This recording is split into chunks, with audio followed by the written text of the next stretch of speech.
আপনারা জানেন যে বাংলাদেশে একটা কথা আছে যে কারোর সাথে শত্রুতা করতে গেলে একটা ল্যান্ড মামলা জুড়ে দাও, তাহলে 3 জেনারেশনে সেই মামলা আর শেষ হবে না।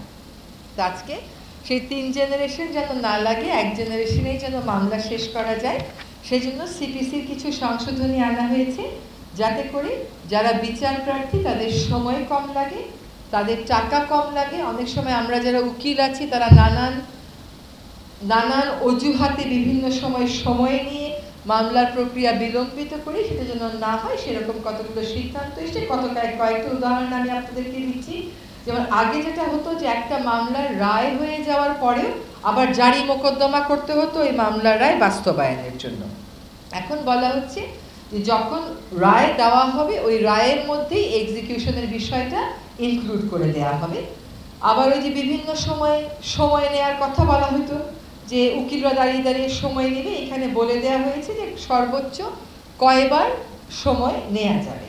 আবার লিস্টে ফুল হিয়ারিংয়ের জন্য কয়টা মামলা সর্বোচ্চ নেওয়া যাবে, আর পার্শিয়াল হিয়ারিং হয়ে আছে পার্ট হার্ট ম্যাটার, এরকম কয়টা লিস্টে সর্বোচ্চ ইনক্লুড করা যাবে।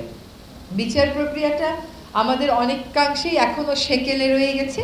বিচার কার্যক্রমকে আধুনিকায়ন করতে এটা বলা হচ্ছে যে আমরা সমনজারিটা এখন থেকে টেলিফোনের মাধ্যমে, SMS এর মাধ্যমে বা অন্য মডার্ন যে ডিভাইসগুলো আছে, মডার্ন যে মেথডগুলো আছে তার মাধ্যমে করতে পারবো।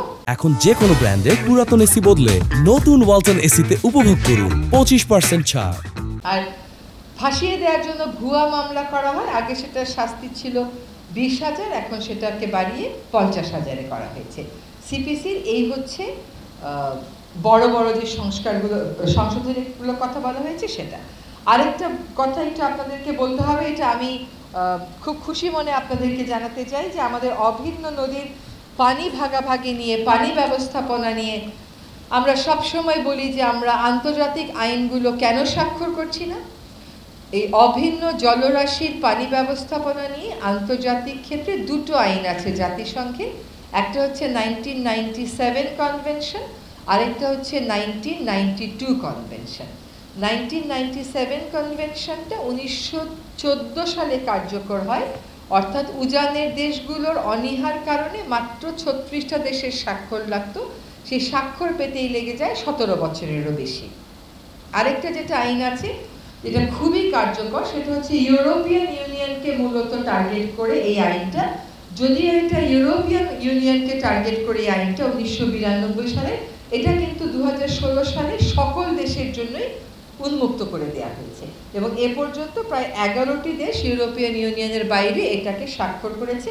তার মধ্যে বেশিরভাগ দেশই হচ্ছে আফ্রিকান। এইটা আজকে আমরা সিদ্ধান্ত নিয়েছি যে এই কনভেনশনটা আমরা অনুস্বাক্ষর করব। এর আগে যত প্রক্রিয়া ছিল সংশ্লিষ্ট জনদের সাথে আলাপ আলোচনা করা, আন্তঃমন্ত্রণালয়ে আলাপ আলোচনা করা, তারপরে ওই কনভেনশনের সেক্রেটারিয়েট থেকে লোক আসা, সবই আমাদের হয়ে গেছে।